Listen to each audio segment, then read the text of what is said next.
Kolkata corporation সহ বিভিন্ন জায়গায় যে ফলস বার্থ সার্টিফিকেট দেওয়ার লাইন এবং হুড়োহুড়ি চলছে, এটা অশ্বডিম্বে পরিণত হবে।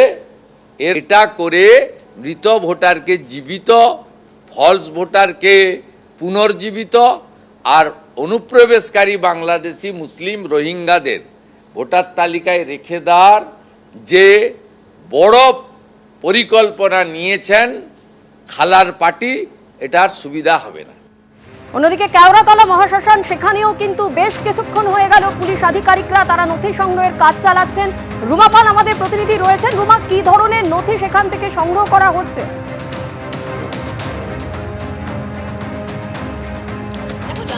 রাজ্য সরকার এই অভিযানের নাম দিয়েছে পিউরিফিকেশন এক্সারসাইজ, অর্থাৎ অভিযোগ আসছিল তাদের কাছে জন্ম এবং মৃত্যু শংসাপত্র নিয়ে, এবং সেই দুর্নীতি এড়াতেই কিন্তু এই অভিযান চালানো হচ্ছে। এই যে কেওড়াতলা মহাশ্মশানে দেখা যাচ্ছে যে যেখানে আমি দাঁড়িয়ে রয়েছি, ঠিক একবার এই ছবিটা দেখাতে বলবো।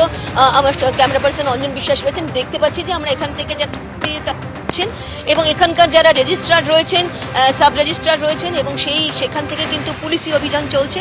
জানিয়ে রাখি যে এই পুলিশি অভিযান কিন্তু প্রায় দুপুর 12টার পর থেকেই কিন্তু শুরু হয়েছে। অন্যদিকে জানিয়ে রাখি যে 2022 সালের মার্চ মাস, তারপরের থেকে কিন্তু এই সমস্ত কিন্তু নথি সেটা সিজ করা হচ্ছে, এমনটাই কিন্তু পুলিশ সূত্রে খবর। অন্যদিকে এটাও ঠিক যে ধরনের যে জন্ম মৃত্যু শংসাপত্র নিয়ে কিন্তু অভিযোগ এসেছে, এবং মুখ্য সচিব কিন্তু আজ স্পষ্টতই জানিয়েছেন যে রাজ্য জুড়ে কিন্তু এই অভিযান চলছে, এবং রাজ্য জুড়ে অভিযান চলার পরেই কিন্তু দেখা যাচ্ছে যে কেওড়াতলা মহাশ্মশানেও কিন্তু এই অভিযান চলছে, এবং এই অভিযান চলাকালীনই কিন্তু দেখা যাচ্ছে এখানে টালিগঞ্জ থানার পুলিশ এসেছে। টালিগঞ্জ থানার পুলিশের যারা রয়েছেন, যে পুলিশ আধিকারিক, তারা এখানে অভিযান চালাচ্ছেন। কেওড়াতলা মহাশ্মশান, সেখানেও বেশ কিছুক্ষণ ধরে পুলিশ আধিকারিকরা তারা তথ্য সংগ্রহের কাজ চালিয়ে যাচ্ছেন। রুমা, তুমি আমাদের সঙ্গে থাকো।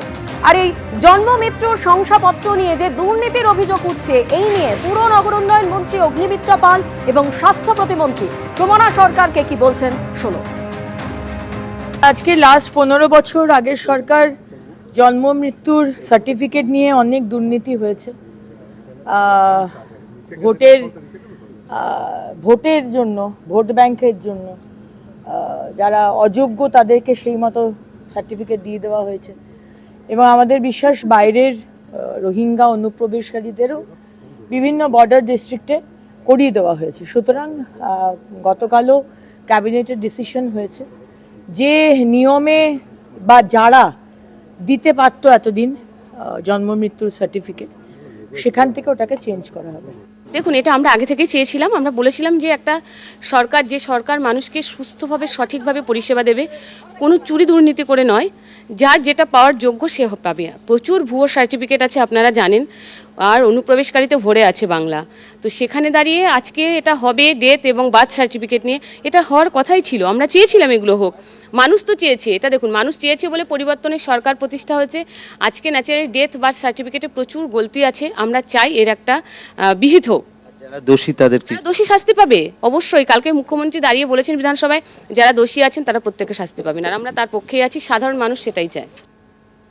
যে বছর এসআইআর হয়েছে, জন্ম রেকর্ডের হার বেড়েছে অস্বাভাবিক হারে। মালদা, মুর্শিদাবাদ, উত্তর দিনাজপুরে এই ছবি দেখা গেছে মন্তব্য রাজ্যের মুখ্য সচিব মনোজ আগরওয়ালের। আপনি দেখবেন কি যে বছর এসআইআর ছিল আপনার 10,45,451 হয়ে গেছে, abnormal increase। অ্যান্ড আপনার যে জেলা দেখবেন, আপনি জেলা যেটা আছে, আপনাকে বলছি আমি যে উন্নতম জেলা আছে আপনার মুর্শিদাবাদ, 2,40,755। তো আপনি দেখবেন এ abnormal হয়ে গেছে।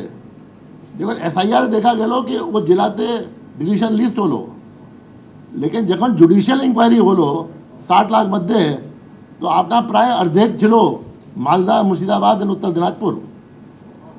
8 লাখ, 10 লাখ, 12 লাখ, 28 লাখ প্রায় ছিল যেটা আছে এই তিনটাই জেলাতে আউট অফ 60 লাখ।